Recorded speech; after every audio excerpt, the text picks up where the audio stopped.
Assalamualaikum warahmatullahi wabarakatuh. Perkenalkan, nama saya Irsataudin. Saya dari Oceanografi. Di sini saya akan menjelaskan terkait metode-metode yang digunakan pada saat survei batimetri. Contohnya itu pemeruman dan cara penggunaan GPS. Begitu juga olah datanya. Yang pertama, untuk sebelum survei kita masuk ke metode pemeruman terlebih dahulu. Yang pertama itu perhitungan lajur perum. Untuk menghitung lajur perum, kita harus mengetahui panjang, lebar, skala, kecepatan kapal waktu survei, dan biaya survei, juga interval yang akan kita gunakan pada saat survei. Nah, sebelumnya untuk membuat lajur perum, kita mencari dulu banyaknya interval, yaitu dengan jarak dibagi dengan interval.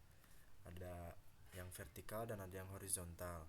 Selanjutnya ada untuk menentukan panjang jalur dengan rumus banyak interval ditambah 1 dikali lebar, atau banyak interval tambah 1 dikali panjang, sesuai dengan vertikal atau horizontalnya.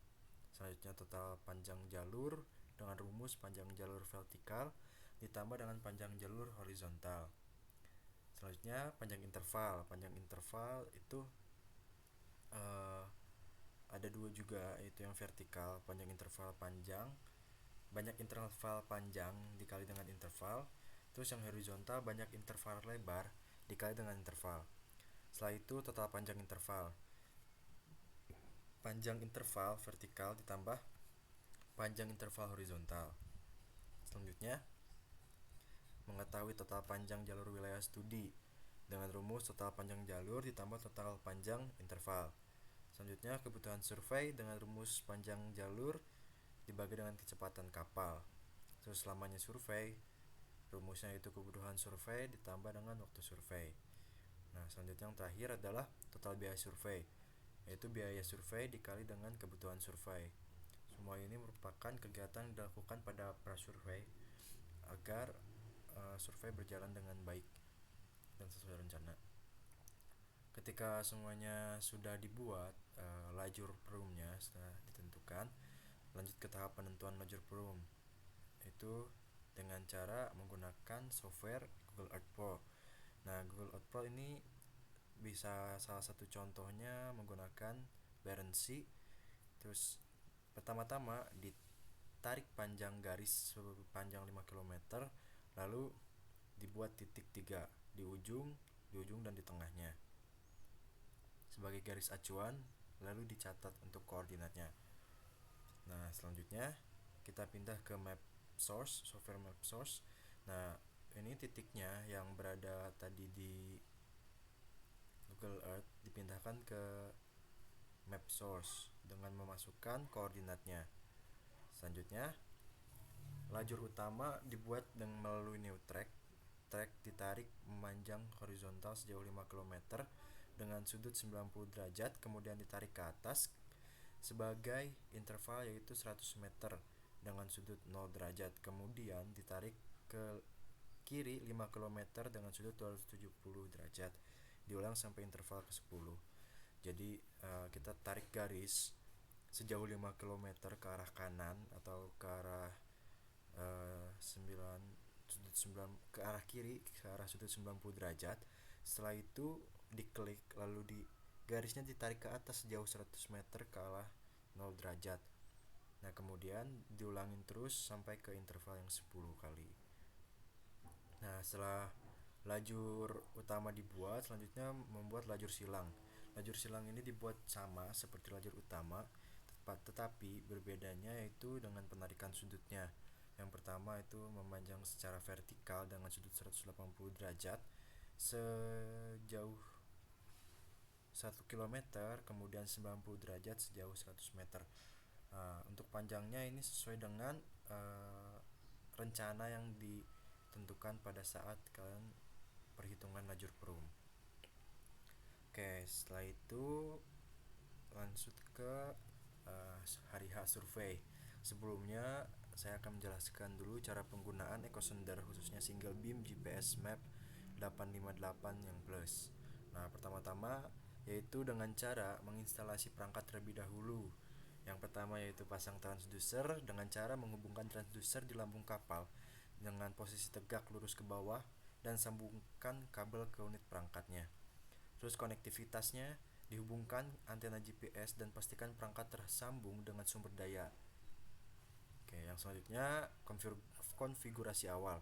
Yang pertama kita pengaturan transducer. Nah, dipilih terlebih dahulu transducer yang digunakan melalui menu settings, lalu klik yang my vessel, lalu transducer type. Selanjutnya perolehan sinyal GPS. Nah, ini perlu ditunggu perangkatnya untuk mendapatkan sinyal satelit untuk menentukan lokasi saat survei. Nah, penyesuaian tampilan, atur tingkat kecerahan itu dapat diatur melalui setting, terus ke sistem, ke display, lalu ke backlight. Kalau misalkan untuk mode warna siang atau malam bisa menggunakan setting, sistem, display langsung ke color mode. Nah, selanjutnya mulai operasi. Nah, pengaturan sonar terlebih dahulu dengan memilih frekuensi sonar yang dibutuhkan. Nah, kalau misalkan untuk area yang dalam menggunakan frekuensi 50 kHz. Terus untuk yang dangkal menggunakan yang 200. Nah, dengan cara membuka menu lalu ke frekuensinya. Nah, terus untuk menyesuaikan rentang kedalaman itu melalui tombol range atau zoom. Setelah itu diaktifkan mode sonarnya menggunakan layar sonar untuk membaca profil dasar perairannya. Nah, selanjutnya ke navigasi. Nah, navigasinya dipantau melalui GPS untuk data posisi kecepatan kedalaman air yang sudah ditentukan pada saat prasurvei. Lalu pencatatan data, rekaman sonar data dengan menambahkan kartu memori untuk menyimpan data yang direkam pada saat survei. Untuk survei quick draw contours menggunakan menu quick draw contours lalu di start recording.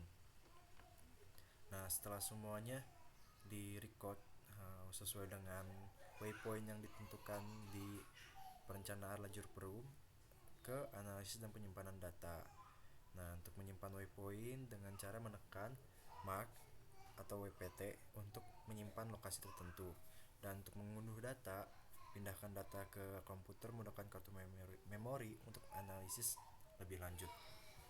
Nah, selanjutnya kita beralih ke pengolahan data, menganalisis data yang telah didapatkan pada saat survei. Untuk alat bahannya yang bisa digunakan yaitu ada laptop, ada software Microsoft Excel, ada software ArcGIS, data pemeruman, dan data pembuatan peta layouting gitu. Nah, pertama kita harus mengkoreksi password terlebih dahulu. Raw data bathymetry perum dibuka melalui Excel. Dirapikan seperti ini, kolom yang tidak dibutuhkan dihapus, terus kolomnya disesuaikan juga. Oke, lanjut langsung next ke yang ini.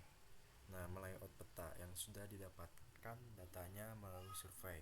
Yang pertama yaitu ArcGIS-nya dibuka terlebih dahulu. Selanjutnya datanya dimasukkan di add yang ke dalam ArcGIS.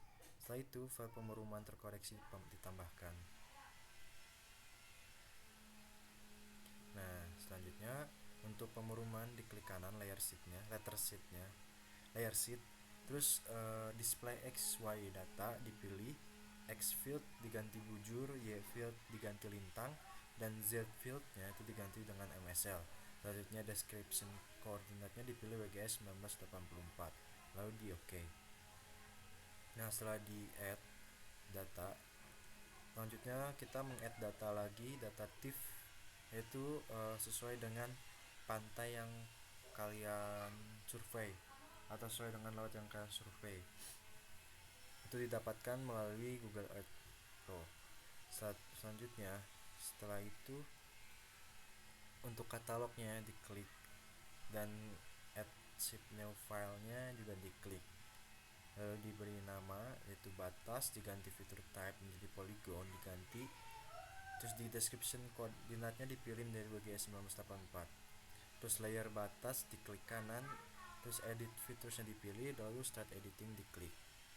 Nah, setelah itu yaitu creator featuresnya diklik, batas dipilih, constructor toolsnya, polygon juga dipilih. Setelah semua sudah editingnya, Setelah itu strike segmennya dipilih, terus area sekitar titik barometer telah ditandai. Lanjut ke Arc Toolbox, yaitu 3D Analysis Tools-nya diklik, Raster Interpolation-nya juga diklik, Topology Raster juga diklik.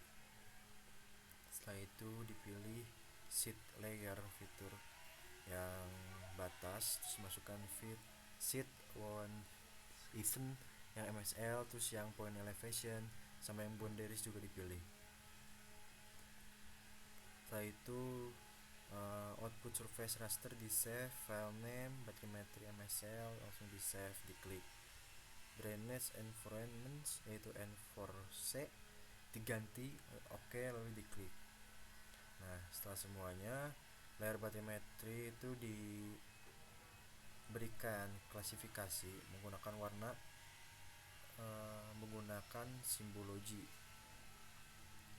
Nah, terus Arc Toolbox-nya diklik, 3D raster, kontur dan lain-lain sama seperti yang sebelumnya.